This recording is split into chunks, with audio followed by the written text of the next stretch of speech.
on the judge's order to release body-worn camera footage from the December 28th incident at the city manager's home.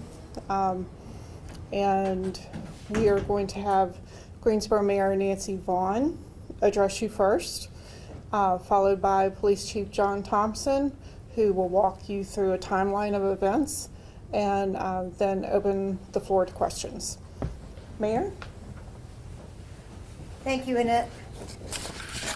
Good afternoon, everyone. Thank you for coming out on short notice. I want to say that I am a staunch advocate for transparency and accountability in law enforcement. Throughout my tenure, I have consistently supported the timely release of police body-worn camera footage under certain circumstances. In fact, this week we are taking a significant step by petitioning for the release of footage related to an officer-involved shooting. This video will include the crucial moments leading up to the incident itself, and its immediate aftermath. It underscores the invaluable nature of body-worn camera footage in shedding light on critical events.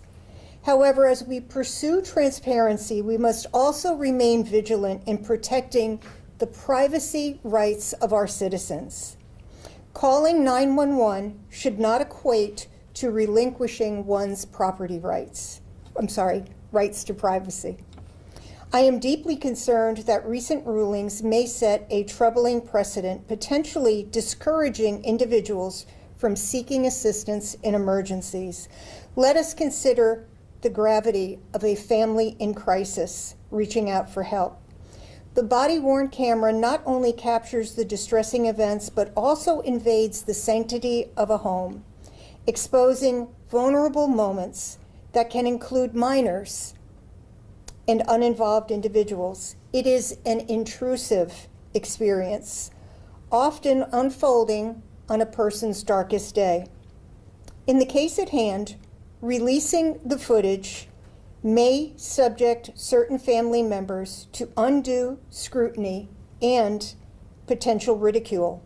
Once made public, there is no controlling how this footage may be used or how long it will linger on the internet. I firmly believe that individuals, particularly those who are considered victims, should have the right to safeguard their privacy. Any decision to release such footage must be made with the explicit consent of all involved parties. There was a brief conversation between the city manager, the police chief, and one of the officers. By the time the police entered the city manager's house, the situation was de-escalated. No one was in jeopardy, and the police took no physical action. I would ask people to consider how they would feel if they were forced to call 911 and they knew that there was the possibility that in their worst moment, it could be broadcast to the world. Again, I strongly believe in the value of body-worn cameras, especially when it portrays a critical incident. It is imperative that we uphold the trust and confidence of our community members seeking assistance in times of crisis. As we navigate this complex landscape, let us remember the delicate balance between transparency and privacy. We must strive to uphold both principles with unwavering integrity, ensuring that justice is served while preserving the dignity and rights of all individuals involved. Right now, I'm going to turn it over to Chief Thompson. Chief. Thank you, Mayor. Thank you. Slide this microphone for a second. Sorry. So I have some written comments and a statement that I'd like to read, so please be patient as I make way through this statement, and then we will open it up to the group for any questions.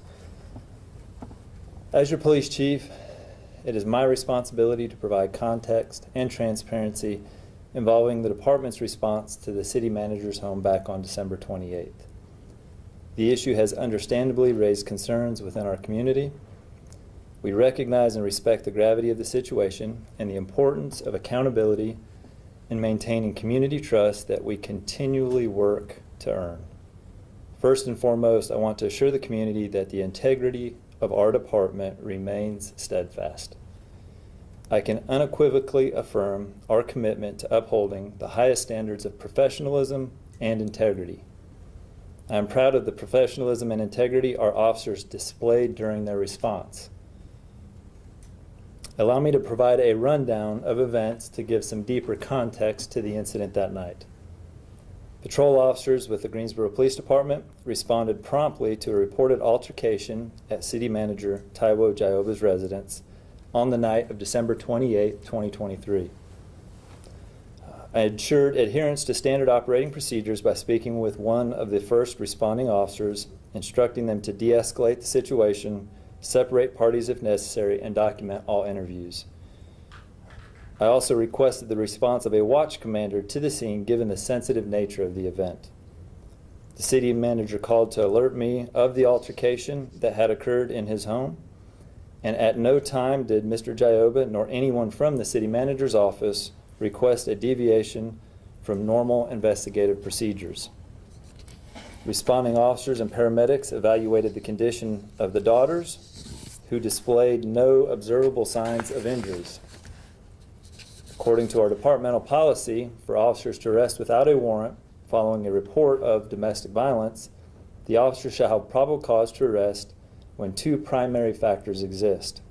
A person has alleged an assault has taken place, and two, there are observable signs of violence that are reasonably believed to have come from the alleged assault. The city manager is not above the law, but he's also not beneath the law. Probable cause must be established before an officer can make an arrest. The evidence, facts, information, and statements did not support probable cause. Officers just cannot arbitrarily arrest people out of emotion. There must be evidence and probable cause present to make an arrest. Responding officers follow departmental policy and state law to the letter. I not only stand behind the actions of responding officers, I commend them, recognizing just how dynamic of a situation they were managing. Mr. Jaiyeoba was the only party present on the scene who had an observable injury.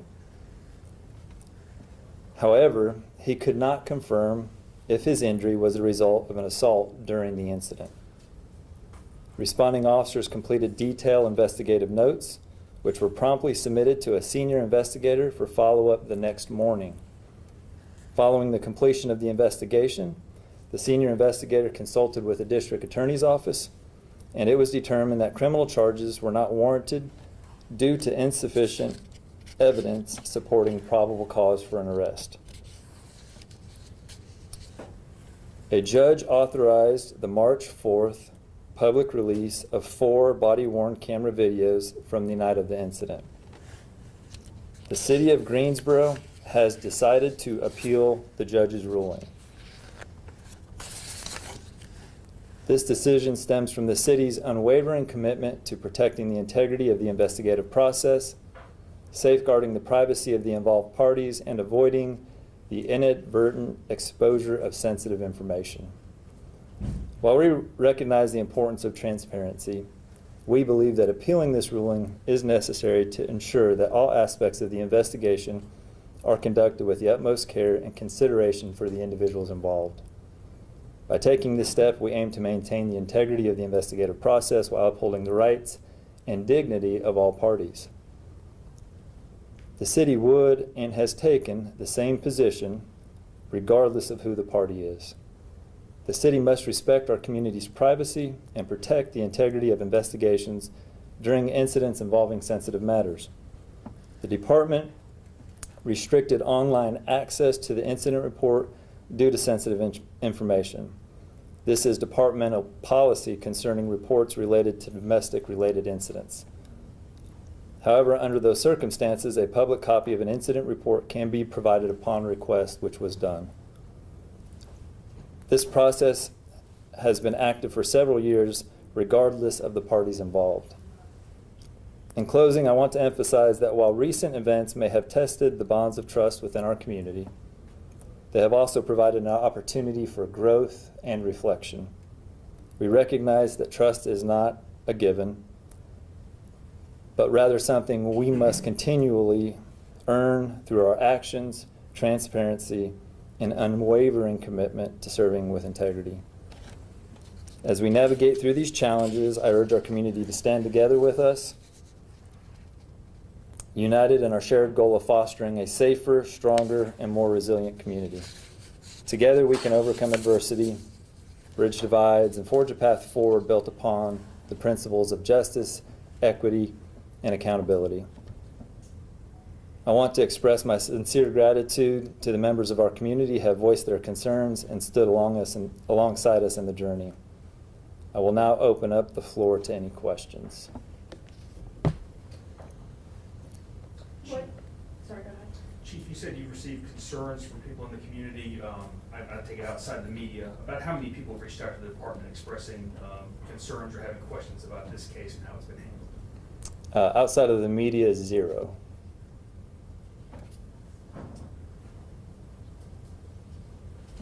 Someone that does have a question of why it wouldn't be released when others are and now might not have the confidence that other videos that do need to be released will be, what would you say in response to that? And I can rephrase for people. Yeah, I just want to make sure. If someone's watching this right now and their confidence might be tested a little bit in the police department, you know, for appealing this video and it not being released upon the judge's order on the day of, maybe it shakes their confidence in the fact that other videos will be released in a timely manner that should be and are pertinent for the public. What would your response to that person be, or what would you say to that person? So, 2 responses. One, we, since I took my role as chief, has made it a priority for transparency as it relates to the community. And part of that really stems around transparency related to critical incidents. And so we changed our policy to say we're not going to require somebody to petition to release those videos involving a critical incident, that we will be proactive in doing that. As the mayor had referenced, later this week we're going to petition for one of our recent officer-involved incidents that has been cleared by the district attorney's office. So being this domestic incident not falling under that policy, it has to be weighed out as it relates to just this incident. And I'll say for myself, it's a struggle. I'm faced with a decision of, do I solely just worry about transparency and release anything and everything that's asked for, and not take into consideration the impact that could have on the community's right to privacy? Or do I weigh on that side of privacy and say we're not going to release anything? And that is a challenge that I've really struggled with. And I really think, as it relates to this incident, I think it would be a bad precedent not to appeal and not to challenge the ruling that the judge has issued, because I do think it opens the door that any citizen out here, where we go into their home on a call for service, could be subject to that video being placed out into the community. And I would flip that question back on anybody in the community. Do you want that? Do you as a community member want that? And if that is a possibility, how does that impact you wanting to call 911 to ask for help? So I think I wish there was an easy response. I wish I could take one side versus the other, but really for me it's a balance. It's what is the balance of privacy rights for our citizens and those in our community versus the balance of trying to maintain and build public trust through transparency. And can you elaborate at all, or maybe shine any kind of light on what the conversations with the city manager through this process have been like? Like you guys have described, it was a family matter, something that's deeply personal to them. What is he kind of feeling right now, if you've had those conversations, or if you can't tell us? I've not had a single conversation with the city manager post this incident. He made it very clear that anything related to this incident I was to communicate with Assistant City Manager Trey Davis, and so I have had no conversations with him about this. Thompson, does the fact that this incident involved the city manager, I know he's not an elected official, but clearly you would not think he's just any other city employee either. How does the fact that he holds that position weigh into the calculus of privacy versus the public's right to know, how police are conducting their job when it comes to a superior in the city? I think there's an added layer of complexity that comes with that. Yes, the city manager is a public figure. His wife and children are not. And so how does the privacy play into their rights and what they should be subject to? I don't think because he's the city manager that automatically foregoes his wife and his children's rights to privacy as well. And so that does add another layer of challenge as it relates to privacy.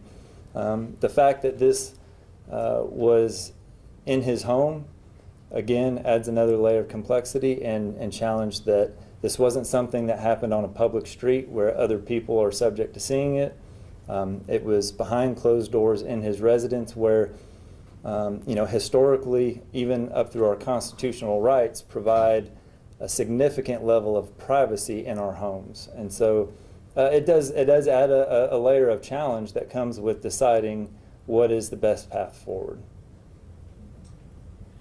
My question is for Madam Mayor, Madam Vaughn. How much has this been a distraction for city business since it happened that night? We've had a lot of things happen since that evening. I will say that it has taken up a lot of conversation, and we really should be focused on bigger issues at this point. How can we get focused on those issues? How can we put this past? Well, we would hope that the judge would reconsider, but ultimately, whatever the judge's decision is, we will certainly comply with it. But, the city, we've got a lot of good things going on right now, and that's really what deserves our attention instead of all this noise. And I do want to ask the same question I asked the chief to yourself. Have you had the chance to speak with the city manager? Obviously, this is something personal, probably very upsetting within their family. What's his demeanor like at this time, and what have those conversations kind of been like? I have spoken to him in more of a parent-to-parent type thing. We know that there are lots of families right now who are in different stress levels. I know it's hard to be a parent.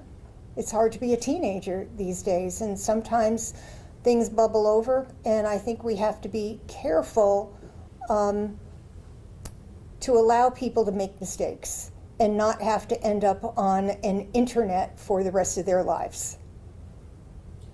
And this appeal, is it going to be heard tomorrow in court along with the motion to intervene that the city manager's attorney filed? So we do have some legal staff here because I did not want to speak to the process of the appeal going forward.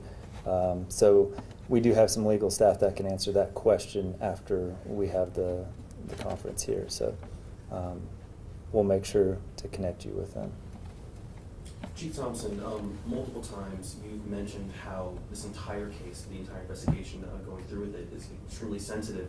I'm curious, has anything like this happened before in the Greensboro Police Departments in the city's past, investigating a city official in this matter? I can just tell you from my experience as being chief, no, this is the first incident that I have had related to a public figure that was investigated. I would have to research and look further back to see if there were other incidents prior to me getting into my position. So would it be safe to say there's no previous precedent for you to follow, that you're kind of figuring this out as you go along? There is some precedent, but the law change has made it very challenging. And part of the law changed, I believe, in 2020, which really there used to be the discretion of the chief of police to release video when they wanted to. Now the process is that the only one that can authorize that release is a judge. And so it took a little bit of discretion away from me being able to release video in certain circumstances. Even these videos related to our officer-involved shootings that we're going to release, we still have to go in front of a judge and make an argument for the need to release those videos. So there may be precedent prior to me becoming chief. but I don't know if it was the same law that they were dealing with that we are now as it relates to the process of releasing video. And when you talk about these sensitive areas in the footage, we've had a few of our viewers reach out and say they believe that it's just because the city manager is the city manager and that's why the footage isn't being released. I know that you can't get into a lot of detail about, you know, some of these sensitive topics in the footage, but can you kind of explain to us what kind of, like where these sensitive images like kind of lie? Are you able to kind of explain like what's in the video that's sensitive that isn't able to be shown? Good question. And let me just back up by saying that it is not sensitive because it's the city manager. This is sensitive for anybody that would be in that same circumstance. And if it wasn't the city manager, I would be up here facing that same kind of internal struggle on to release or not to release. I think when we talk about the sensitive information, it's the statements that were made by family members, some around medical, some around mental health, incidents that may have occurred previous between other family members. So it really is just the investigative process when officers show up and they start asking questions and they start getting details. Other information is talked about not related to this specific incident.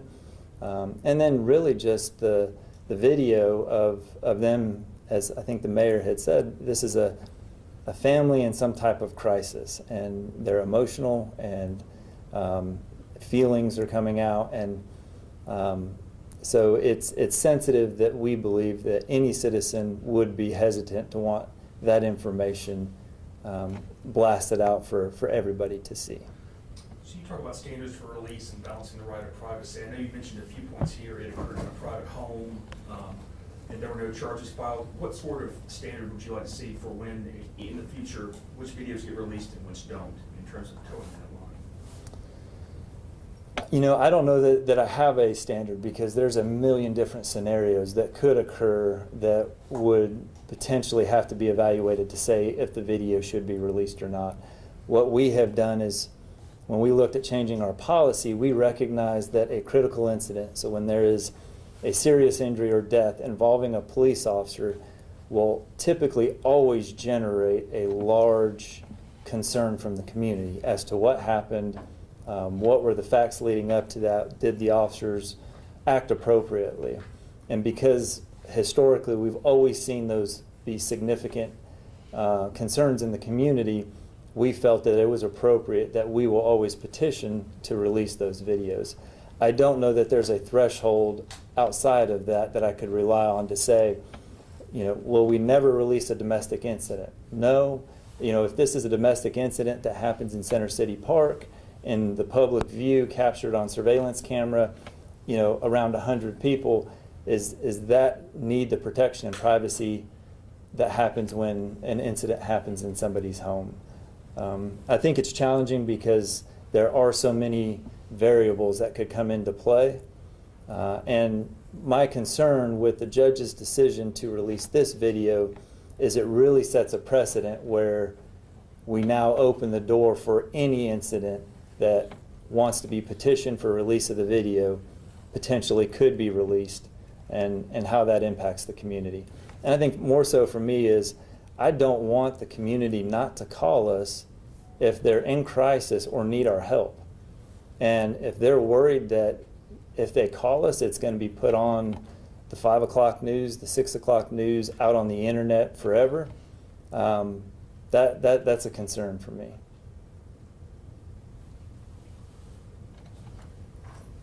We've got time for one or two more questions.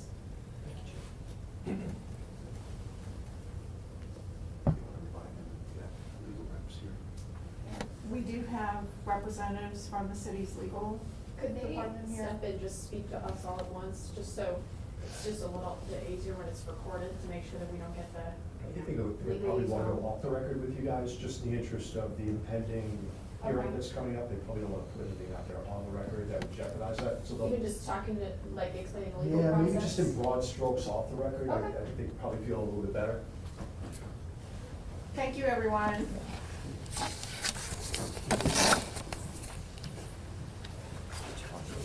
I'm gonna clean that up and do it again. I think it's good. I think you did, yeah. No, sorry. Thank you.